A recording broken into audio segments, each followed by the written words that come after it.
Subscribe to the Prepper Historian before we begin, because what you're about to hear is one of those overlooked wartime innovations that quietly solved a life or death problem at sea.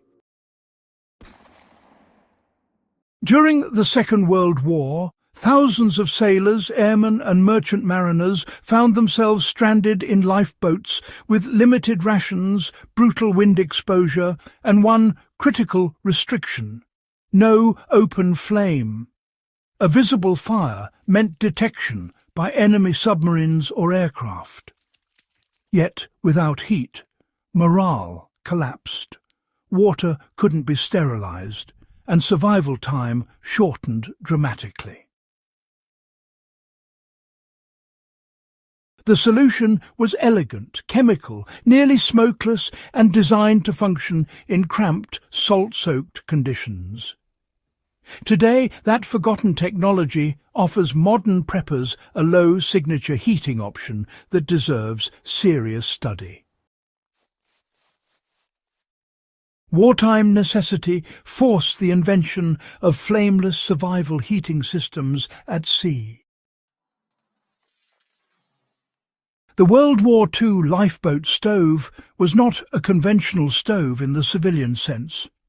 It was, a compact, often tin-based heating unit issued with naval survival kits. Some of these stoves relied on solid fuel tablets derived from hexamine or trioxane, while others incorporated self-contained chemical heating packs.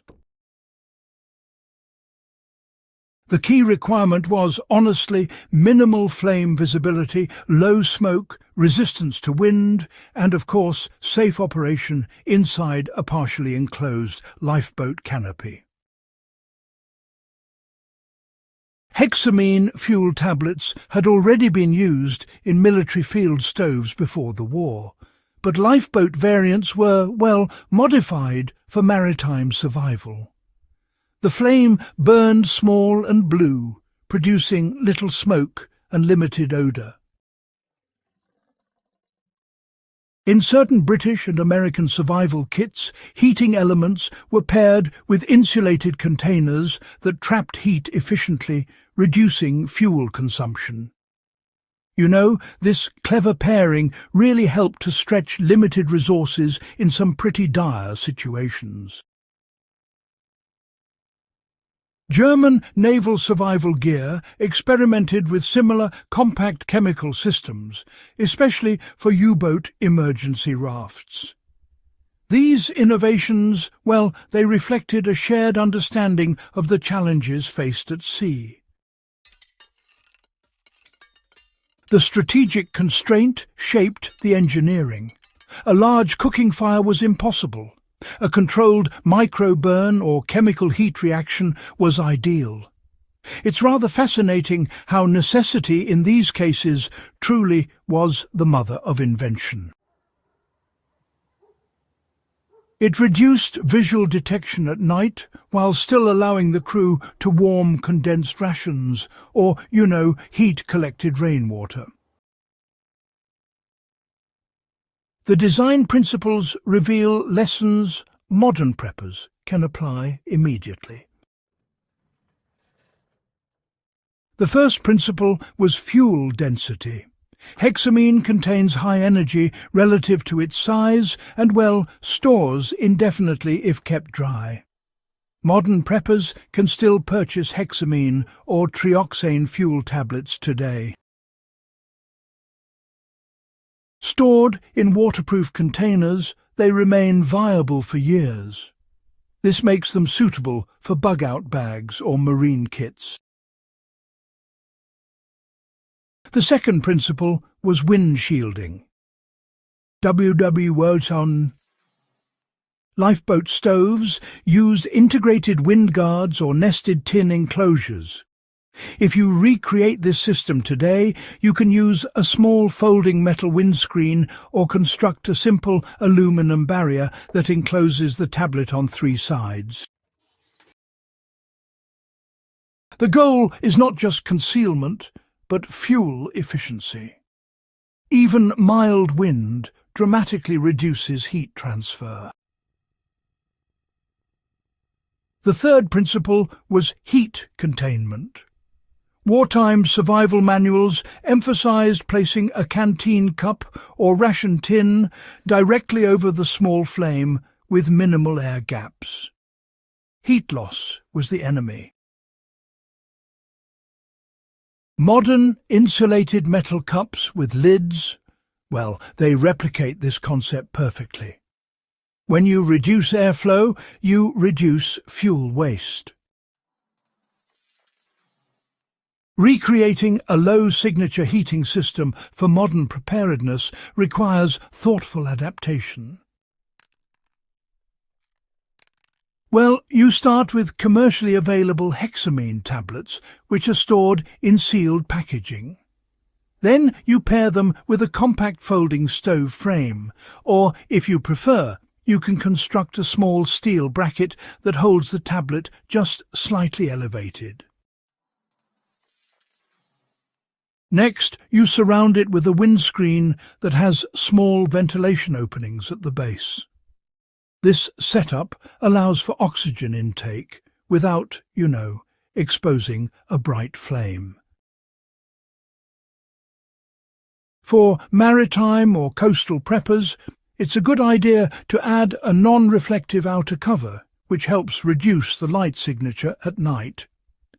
Back during the Second World War, sailors would sometimes shield heat sources beneath tarps or canvas, all while making sure to maintain proper airflow. The key is balance, sufficient oxygen for combustion without amplifying visibility. Test your setup in controlled conditions. Boil a measured quantity of water and time the burn rate. Historically, one hexamine tablet could boil roughly half a litre of water under sheltered conditions. Your results will vary based on altitude, temperature, and wind exposure. Document your data. Treat it like a field experiment, not a hobby trial. Chemical heating without visible flame offers another avenue worth studying. By the later war years, flameless ration heaters based on exothermic chemical reactions were under development. Today's modern equivalent is the magnesium-iron alloy heater used in military MREs. When activated with saline water, it produces heat without flame. This principle echoes the same wartime requirement: heat without detection. Preppers can integrate modern flameless ration heaters into maritime kits or urban emergency caches. They produce no visible flame and minimal light, making them suitable for low-visibility environments. They also function indoors without the carbon monoxide risk that's usually associated with combustion stoves. The limitation, really, is their single-use design. Unlike hexamine tablets, flameless ration heaters are, well, not reusable. So, this means they're best reserved for short-duration emergencies, or, those stealth scenarios. Understanding historical context really does strengthen practical decision-making today. During the Second World War, lifeboat stoves weren't about comfort at all. They were really about maintaining operational capacity. Warm water, for example, reduces dehydration risk because it improves morale and digestion. Heated rations help preserve caloric efficiency, especially in cold environments. And, well, a small controlled heat source can also dry minor equipment or just warm your hands enough to prevent loss of dexterity. In modern terms, this translates to energy conservation. A flameless or low-flame stove consumes less fuel, produces less risk and extends survival time in concealment scenarios. Whether you are preparing for maritime emergencies along the Kenyan coast or building an inland emergency kit, the principle remains the same: low visibility, high efficiency, compact reliability. Recreating the World War II lifeboat stove is less about nostalgia and more about disciplined design thinking.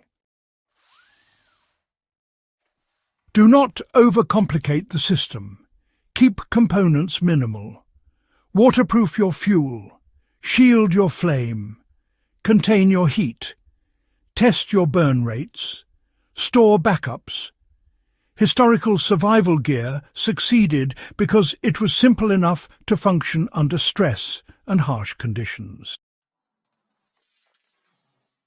If this deep dive into overlooked wartime survival engineering added something new to your understanding, subscribe to The Prepper Historian and share this with someone who takes preparedness seriously. History is not a museum piece. It is a tested laboratory. And sometimes the smallest wartime innovation carries the most enduring lessons.